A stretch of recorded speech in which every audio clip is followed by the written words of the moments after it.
আসসালামু আলাইকুম ওরহমতুল্লাহ। তো দীর্ঘ 15 থেকে 20 দিন একটানা বৃষ্টির কারণে আমার ফার্মের বাইরে কোনো পরিষ্কার করা হয় না, অনেকটা নোংরা হয়ে গেছে। তো আলহামদুলিল্লাহ আজকের দিনটা অনেকটাই ভালো, আবহাওয়াটা ক্লিয়ার। এজন্য আজকে সকাল সকালে ঘুম থেকে উঠেই আমার ফার্ম পরিষ্কার করতে শুরু করে দিলাম। তো আমার ভিডিওতে অনেক ভিডিওতে আমি বলছি যে ফার্ম পরিষ্কার রাখাটা খুবই গুরুত্বপূর্ণ, কারণ ফার্ম পরিষ্কার না রাখলে আপনার রোগ জীবাণু এটা বেশি হবে, মুরগি বা হাঁস যেটাই হোক আক্রান্ত বেশি হবে। তো এই জন্যই আমি সপ্তাহে 2 থেকে 3 দিন ফার্ম পরিষ্কার করে থাকি। আপনারা আমার আগেকার ভিডিওতে দেখেছেন। তো ইদানিং 20-25 দিন বৃষ্টির কারণে আমি বাইরে কোনো পরিষ্কার করতে পারি না। তো আজকের আবহাওয়াটা ভালো, এজন্য আজকে পরিষ্কার করে দিলাম।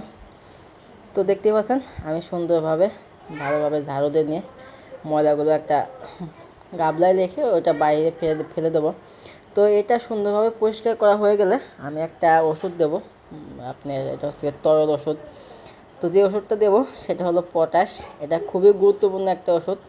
এটা আমি 1 লিটার পানির সাথে 50 গ্রামের মতন সুন্দরভাবে মিক্স করে নিয়েছি। মিক্স করে নিয়ে একদম নিচ দিয়ে উপর দিয়ে সব জায়গা দিয়ে আমি সুন্দরভাবে স্প্রে করে দেবো। এটা দেওয়ার একটাই উপকারিতা, সেটা হলো আপনার রোগ বা জীবাণু কোনোটাই থাকে না, অ্যান্টিভাইরাস হয়ে যায়। সব কিছু জীবাণু থাকলে জীবাণু মরে যায়। তো আমি এভাবেই মূলত আমি ফার্মগুলো পরিষ্কার করে থাকি এবং পরিষ্কার করে এভাবেই পটাশ দিয়ে থাকি। তো সবাই আমার ভিডিওটা দেখবেন।